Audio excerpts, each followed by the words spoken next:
Since the beginning of the rock era, as people are calling it, the XFL rumors have spread like wildfire about a Mexican team. Well, I'm not actually going to be talking about the XFL moving to Mexico. We're going to blow things way out of proportion, and now the XFL is going to have an entire league in Mexico. But you may ask, wait, doesn't Mexico already have an entire league that makes its fans mad because of inconsistent play calling, because the referees are totally paid?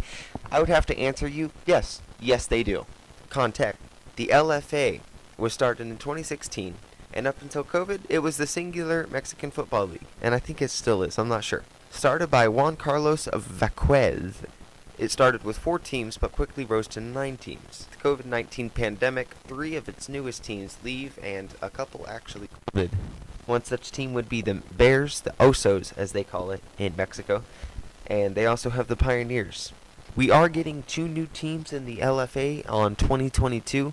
We don't know much about them other than their locations, which I can't pronounce, so I'm not going to pronounce their locations. But now that the XFL is coming back, Dwayne "The Rock" Johnson, Danny Garcia, and Redbird Capital have made it very clear that they want to take football to a whole different realm. They want different nations. They want Mexico. They want Canada. They want Europe if they get to it. Just take the LFA, and we're going to make it the XFL now. So the LFA and the XFL have now merged. There's a couple different teams in the LFA. You have the Fundiors, I think that's like the founders in English. The Dinos, it's just a dinosaur. Mexicas, I'm not really sure what that is. The Raptors, the Condors, I'm not sure what Condors is. Galgos, I think, is actually a city. But I think in the XFL era, we could split American teams into West-East, and then we can have a Mexican. But since the LFA already has way more than 4 teams, what we do is we just combine a couple teams together. I think the Fundors and the Dinos would resort to merging and go to Ben Orte Stadium. I'm not sure how to pronounce these. They're also very close together in the city. The Mexicas and the Raptors, they are both in Mexico City, and I believe they should move to Wilfredo Stadium. It's a small stadium. They've got a couple of fields nearby. You could turn that into a parking lot. I think that Mexico City would have to work with the XFL to really turn that into a football-ready stadium. And then you have the Condors and the Galgos. These guys are actually spread out a little bit, and they'd have to move to like Caliente. Here's some potential problems getting the XFL and the LFA together. You gotta get the leagues to cooperate. I'm not even sure if Dwayne "The Rock" Johnson knows there's a Mexican Football League.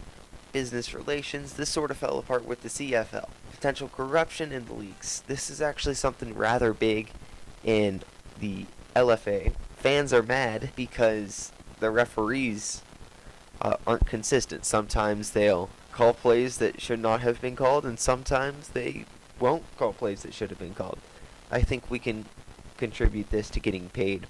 Anyway, Mexican to American ratio. In the Mexican League, Mexicans are wanting to see Mexicans play football.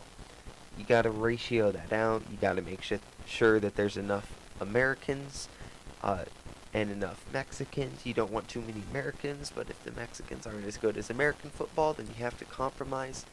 So that's something Canadians have it up there, and I wouldn't be surprised if Mexico wants it down here. Salary, you gotta make sure that, if American players go down south, that they still gotta have enough money. Pay for the LFA isn't as much as the XFL, so we'd have to figure out keep teams that have more expensive cost of living in their area and less expensive. But if we could go to Mexico, theoretically, we could also go to Europe. Europe also has an American Football League. They had NFL Europe. Now they've got the European League of Football, also known as ELF. This has a couple teams, Germany, Poland. I think they have one in France, Madrid, and Istanbul. But otherwise, they're actually relatively small leagues. But if we wanted to go to ELF land, there's plenty of stadiums in London, Paris, Madrid, Berlin, Rome, Oslo up in Norway. Poland's probably got a couple soccer stadiums available, and American football is actually quite big in Turkey, so who knows. But now that we've just pulled in all of Europe, how would we separate that? We have several teams in Europe. You could spread your fan base across several countries, really.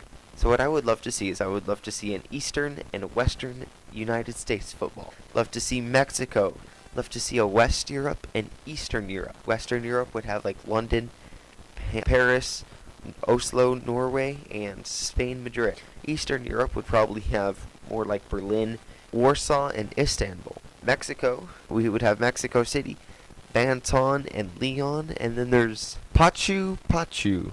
This leaves us with a slightly skewered playoff bracket. If we had Eastern USA, Western USA, East and West Europe, and in Mexico, that's 5 teams, 5 leagues. But we can also throw in Asia. Football is actually catching on in Asia. China, they actually have an American Football League, and Japan has a national football team as well. So what I was thinking, I was like, Tokyo's got one of the largest populations in the world. They could definitely have 2 teams. Hopefully a couple 100,000 people could show up for a game. Beijing is a very large city, and Seoul in South Korea. These are just ideas, throwing them out there. Not a whole lot of sense to this. The XFL isn't even off the ground, and all of this goes into a cooperation. And we do have super leagues that have gone under, and the CFL and XFL talks didn't really ever work out. I do think that the CFL is a little too strange of a football style for American to really fit in there, which is why these European, Mexican, and Asian leagues, they're a lot more similar to the NFL, but you can still move around some rules here and there, and you can make it XFL rules if you really want to, if you really want to stand apart. This would be good for teams in Mexico. You could get the sport of football raised up a little bit. In America, you might have to lower the teams down to 4 teams, 4 really profitable cities. I know the XFL was really good in St. Louis, San Antonio. They also had a very large reception in the city of Seattle. That was another. And Orlando, maybe, also Houston or Dallas. In Mexico, with the LFA, they have several very large cities. Mexico City, you've got Leon, you also have Guadalajara, several other larger cities that I think could have enough people to show up to a football game for that to be profitable. You'd have to work out how to transport people. You're moving an entire football team across nations, countries, and especially right now with COVID, that would be extraordinarily difficult. I think you have to maybe limit teams to one out of country game, and that's why we would have in country. Now in Europe they have the EU, and there's a whole bunch of different laws to that, and so I don't think it would be quite as hard to move an entire football team. They do it with soccer teams all the time, so I think a football team wouldn't be that hard. And the European League of Football, that's what they do. They don't, I think maybe Germany and Poland were the 2 countries that had several people inside them. I mean, it could be totally worth it. I would love to see Dwayne "The Rock" Johnson. He's got a lot of money, he's got a Tyrannosaurus Rex head in his living room, so I think he could afford this. But to really ever beat the NFL, you have to think outside the box. You gotta be big, you gotta be innovative. For the love of football, I'm really excited to see what Dwayne "The Rock" Johnson, Redbird Capital, and Danny Garcia put out. But that's all I have for you today. I hope you enjoyed this random video about a bunch of European and Mexican football leagues, and I will see you later. Bye-bye.